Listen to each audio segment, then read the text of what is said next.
Hey guys, this is Preeti. Welcome back to my channel. दोस्तों आज हम बात करने वाले हैं एक रियल स्टोरी बेस्ड मूवी के बारे में जिसका नाम है suitcase killer the story of Melanie McGuire. Film के स्टार्टिंग में हम एक यंग लड़की को वर्जीनिया बीच पर देखते हैं मेटल डिटेक्टर के साथ। कुछ आगे जाने पर उसे एक सूटकेस दिखता है जो पानी के पास लवारिस पड़ा था। जैसे ही वो लड़की उसे खोलती है बदबू से उसे उल्टी आ जाती है और अंदर से निकल आते हैं किसी के हाथ कटे हुए। अगले सीन में हम पहुंच जाते हैं पूरे 10 साल पहले, जिससे हमें पता चलता है ये किसके हाथ है और उसकी हालत ऐसे क्यों हुई। हम एक मेलेनी नाम की लड़की से मिलते हैं जो एक बार में वेट्रेस का काम करती है और साथ ही साथ नर्सिंग की पढ़ाई भी कर रही है। एक दिन उसका एक कोवर्कर बिल उसे डेट पे जाने के लिए पूछता है, जबकि उसकी गर्लफ्रेंड ऑलरेडी है। मेलेनी को भी ये बात पता थी, मगर फिर भी वो राजी हो जाती है जस्ट फॉर फन। दोनों उसी रात एक कैसीनो पे जाकर बहुत देर तक गैम्बलिंग करते हैं। लकीली बिल को प्रॉफिट भी होता है बहुत सारा, तो वह मेलेनी को अपना लकी चार्म मानने लगता है। ऐसे ही शुरुआत होती है उनके रिश्ते की। ना चाहते हुए भी ग्रेजुअली मेलेनी उसके प्यार में पड़ ही जाती है। भले ही उसकी दोस्त सेलेन उसे बहुत बार वार्न करती है कि बिल बहुत ही ज्यादा फ्लर्टी है, सबसे फ्लर्ट करता रहता है। उसके पहले भी एक बार शादी हो चुकी है और उसके कई सारे गर्लफ्रेंड्स रह चुके हैं, मगर मेलेनी इन बातों को इतना इम्पोर्टेंस नहीं देती। उसे यकीन था वह बिल को बदल देगी। इसके बाद सब कुछ बहुत तेजी से होने लगता है। कुछ ही दिनों के अंदर वो लोग एक साथ एक घर में रहना स्टार्ट कर देते हैं और बिल उससे शादी के लिए प्रपोज भी करता है। हकीकत सपने से भी ज्यादा खूबसूरत बन चुका था मेलेनी के लिए। मगर इसी बीच एक दिन बिन बुलाए मेहमान की तरह दस्तक देती है एक लड़की उनके दरवाजे पर। इसका नाम था मर्सी, बिल की एक्स वाइफ। वो बिल पर कुछ सीरियस एलिगेशंस लगाती है, जैसे वो सीरियल चीटर है, किसी एक लड़की के साथ खुश नहीं रह सकता। मैरिड होते हुए भी उसके कई सारे गर्लफ्रेंड्स थे। ऊपर से वह अब्यूसिव भी है, गुस्से में बहुत वायलेंट हो जाता है। एक रिश्ते को तोड़ने के लिए ये काफी थे। मर्सी के चेहरे पर डर साफ साफ झलक रहा था, मगर पता नहीं क्यों मेलेनी इन बातों को बिल्कुल भी सीरियसली नहीं लेती, यकीन तक नहीं करती वो। उतने में बिल घर लौट आता है और वो दोनों मिलकर मर्सी को भगा देते हैं। असल में इसके कुछ दिन बाद ही उनकी शादी थी और तब तक मेलेनी कंसीव भी कर चुकी थी, तो वो किसी भी कीमत पर इस रिश्ते को तोड़ना नहीं चाहती थी। ऐसे ही 5 साल बीत जाते हैं और हमें पता चलता है मेलेनी ने एक और बेटी को जन्म दिया है और अभी वो सभी वुडब्रिज के घर में रहते हैं। मेलेनी शहर के बेस्ट फर्टिलिटी केयर में नर्स है और बिल एक यूनिवर्सिटी में गेस्ट लेक्चरर का काम करता है। लाइफ काफी स्मूथली चल रही है उनकी, मगर मेलेनी अपने नेबरहुड से सेटिस्फाइड नहीं है। उसे अपने बच्चों को बेटर एजुकेशन देना था, इसलिए वो एक नए घर की तलाश कर रही थी। एरिया तक सिलेक्ट कर चुकी थी वो, मगर उसके लिए उन्हें अपनी सेविंग्स बढ़ानी होगी। लेकिन वो तो तब पॉसिबल होगा ना जब बिल अपने गैम्बलिंग को बंद कर पाए। सब कुछ तो वो उसी में लुटा देता है। Besides, उसके एक और साइड के बारे में मेलेनी को रिसेंटली पता चला है। वो चीट करने लगा है मेलेनी पर, एग्जैक्टली जैसे मर्सी ने वार्न किया था। एक दिन बिल के पेपर्स में से उसे एक लड़की का नाम और नंबर मिलता है और दूसरे दिन जब वो अपने क्लिनिक में थी तो उसी नाम से एक लड़की आती है चेकअप करवाने। बातों बातों में मेलेनी को पता चल जाता है कि वो उसी यूनिवर्सिटी में पढ़ती है जहाँ बिल टीचर है। मेलेनी को समझने में देर नहीं लगती मामला क्या है।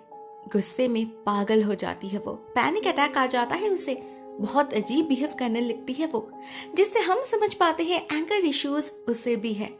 मगर बहुत जल्द वो खुद को संभाल भी लेती है और रात में चोरी छुपे बिल का पीछा भी करती है। खुद अपने आंखों से अपने पति को देखती है उस लड़की के साथ इंटीमेट होते हुए। फिर भी मेलेनी कुछ नहीं कहती, अपने बच्चों के खातिर एडजस्ट करने की कोशिश करती है, मगर कब तक। बिल तो उसके मुंह पर झूठ बोल रहा था, सच को छुपाने के लिए मनगढ़ंत कहानियां बना रहा था वो। मेलेनी और सहन नहीं कर पाती एक पॉइंट पे, वो ये डिजर्व नहीं करती। रात रात भर डिनर टेबल पे उसके लिए इंतजार करते करते थक चुकी थी वो। तो एक दिन वो मन बना लेती है कि अगर बिल उस पर चीट कर सकता है तो वो क्यों नहीं। काइंड ऑफ डिस्परेट होके ही मेलेनी अपने बॉस के साथ एक अफेयर शुरू कर देती है, सिर्फ और सिर्फ अपने मेंटल पीस के लिए। इस बारे में बिल को कभी कुछ पता नहीं चलता, उसके पास वक्त ही कहाँ था। अपने पार्टी, गर्लफ्रेंड्स और गैम्बलिंग से फुर्सत मिले तब ना। वो इतना ज्यादा एडिक्टेड हो चुका था कि गुंडों से पैसे उधार लेके भी वो खेलने जाता था, इस उम्मीद से कि आज वो सारा पैसा जीत लेगा, मगर ऐसा कभी नहीं होता। धीरे धीरे उधार के नीचे दब चुका था वो, बच्चों के स्कूल फीस तक ले लेता था। मेलेनी अगर पूछती थी तो हजारों बहाना बना देता, हफ्तों तक गायब रहता था वो। कहाँ? मेलेनी को कोई आइडिया नहीं होता था, उसका फोन तक रिसीव नहीं करता था बिल। एक्चुअल में उनका रिश्ता ऑलमोस्ट टूटने के कगार पे आ चुका था, मगर मेलेनी उसे डिवोर्स देना नहीं चाहती थी, ना वो डॉक्टर मिलर के साथ अपने रिश्ते को और कोई टाइटल देना चाहती थी। उसका अपना बचपन काफी डिफिकल्ट रहा। वो जब बहुत छोटी थी तब उसके पिता का देहांत हो गया था। उसके माँ ने बाद में दूसरी शादी कर ली। भले ही उसका स्टेप डैड बहुत अच्छे आदमी है, बट स्टिल वो उसके पापा की जगह कभी नहीं ले सकते। मेलेनी को बहुत भुगतना पड़ा था इस कारण, काफी मेंटल प्रेशर पड़ा था उस पर। वो अपने बच्चों पर ये प्रेशर डालना नहीं चाहती है। डॉक्टर मिलर उसके लिए खुद को फ्रेशन अप करने का बस एक तरीका है, जिससे उसे जिंदगी को झेलने की ताकत मिले और कुछ नहीं। देखते देखते और 4 साल बीत जाते हैं। फाइनली कुछ अच्छा होने जा रहा था। उनका ड्रीम होम उन्हें मिल चुका था, मगर अभी मेन प्रॉब्लम थी पैसा। बिल तो कुछ देने से रहा, मेलेनी को अकेले ये सब कुछ मैनेज करना होगा, मगर कैसे, उसे कुछ समझ नहीं आता। ऊपर से बिल का अफेयर, वो मस्त था अपने दुनिया में, हर दिन मिलने जाता था उस लड़की से। एक दिन मेलेनी और सहन नहीं कर पाती, उस लड़की का मैसेज देख लेती है वो, और एग्जैक्टली जिस टाइम पर बिल उसे लेकर डेट पे जाने वाला था, निकलने वाला था, मेलेनी उसी वक्त जाकर उसकी गाड़ी पार्किंग लॉट के दूसरे साइड रख देती है। उसे पता था बिल इसे इजीली हजम नहीं करेगा, उसका डेट जो खराब हो चुका था। होता भी यही, देर रात घर लौटकर बहुत चिल्लाता है वो मेलेनी पर। वो श्योर था ये मेलेनी का ही काम है, क्योंकि बस उसी के पास गाड़ी की दूसरी चाबी रहती है। गुस्से में वो उस पर हाथ भी उठाने जाता है, मगर उठाता नहीं, संभाल लेता है खुद को। मेलेनी कोशिश कर रही थी इन चीजों से कोप अप करने की। बिल का टेम्पर झेलना कोई आसान काम तो नहीं था, लेकिन इस समय उसके खुद के काम काज का भी कोई मतलब नहीं बन रहा था। जैसे एक दिन हम देखते हैं वो चोरी छुपे डॉक्टर मिलर के केबिन में जाकर उसका प्रिस्क्रिप्शन पैड चुरा लाती है और फिर उसका सिग्नेचर कॉपी करने लगती है। कुछ तो चल रहा था उसके दिमाग में जो हम समझ नहीं पाते। और उस रात हम मेलेनी को देखते हैं बिल्कुल ही अलग अंदाज में। बहुत अच्छे मूड में दिख रही थी वो।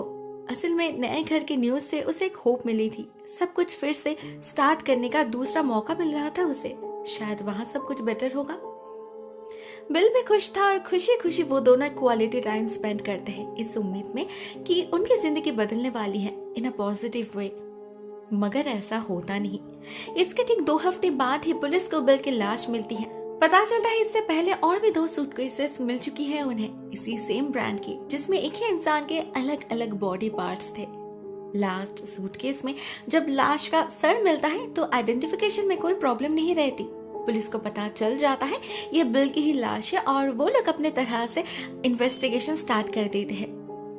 मेलेनी को इन्फॉर्म किया जाता है। वो तब अपने पेरेंट के घर में थी।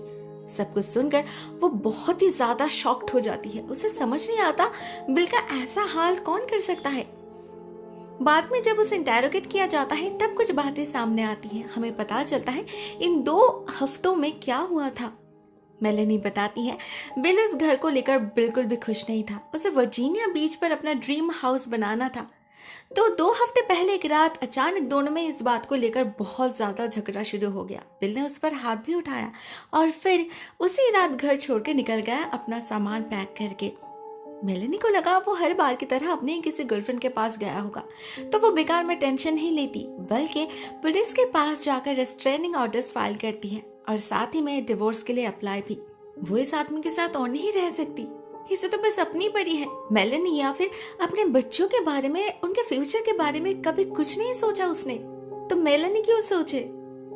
उसके लवर डॉक्टर मिलर को भी इस बारे में कुछ पता नहीं था, तो जब मेलेनी उसे अपनी डिसीजन बताती है वो भी चौंक जाते हैं।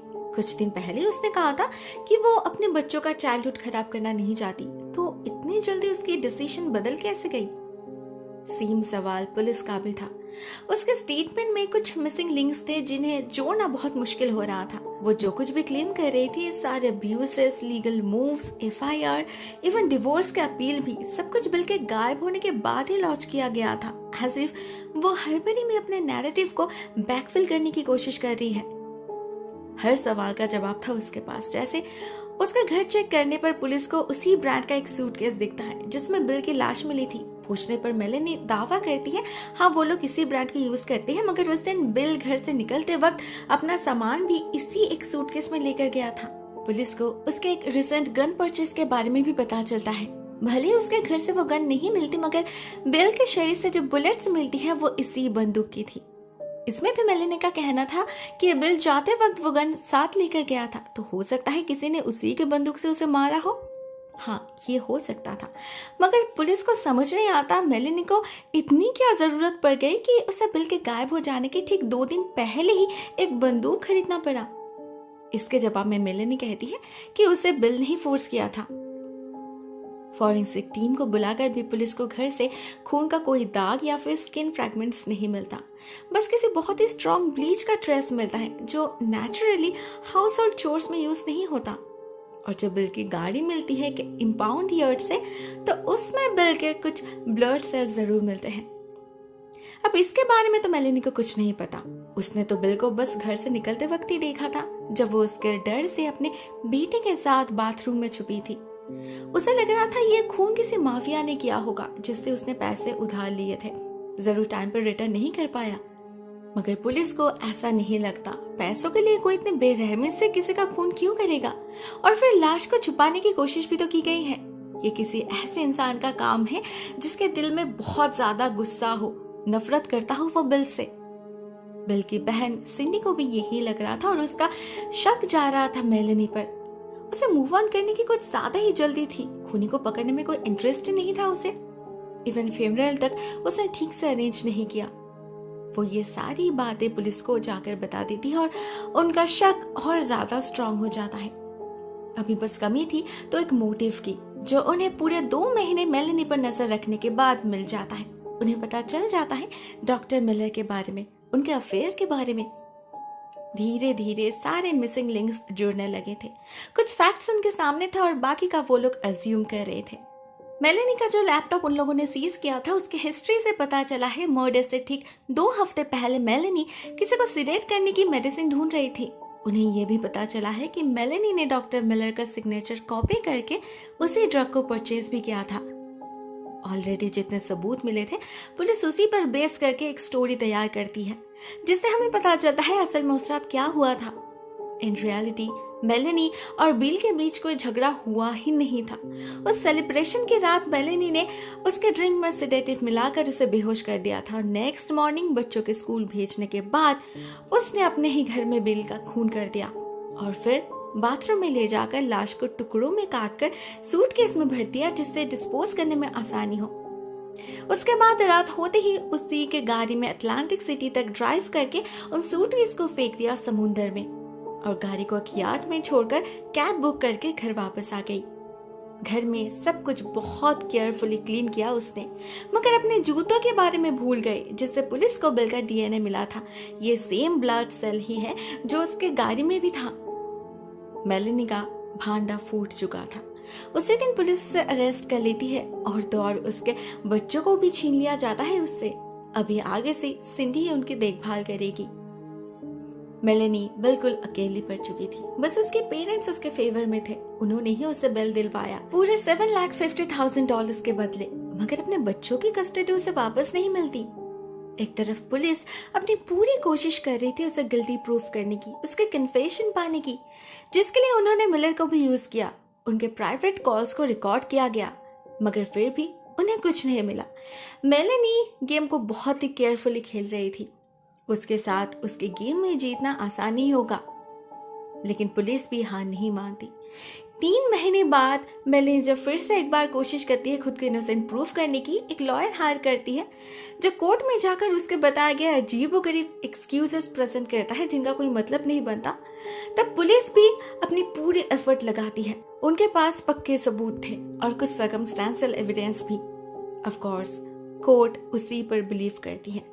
सजा के तौर पर इन 2007 मेलेनी को लाइफ टाइम इम्प्रिजनमेंट दी जाती है। पूरे 2 साल तक चलने के बाद इस केस को फाइनली एक वर्डिक्ट मिलती है, मगर मेलेनी अपने बयान से 1 इंच भी नहीं हिलती। इवन अभी भी पुलिस को उसकी कन्फेशन नहीं मिली। अभी भी वो खुद को इनोसेंट ही मानती है, भले पूरी दुनिया उसे दिन फेमस सूटकेस किलर का टैग क्यों ना दे दे। दोस्तों, ये कहानी यहीं पर एंड हो जाती है। रियलिटी में भी एग्जैक्टली यही हुआ था, तो मैं रिपीट नहीं कर रही। गॉड नोस कोई इंसान दूसरे इंसान के साथ ऐसा कैसे कर सकता है। वो कितना ही गिरा हुआ क्यों ना हो, उसे मारने का हक किसी का नहीं। हाँ, वो गैम्बलर था, चीटर था, मूड स्विंग्स होते रहते थे उसके, मेंटली अब्यूज करता था, मगर उसने कभी किसी पर फिजिकली टॉर्चर नहीं किया। और वैसे भी चीटिंग तो मेलेनी ने भी उस पर किया था ना।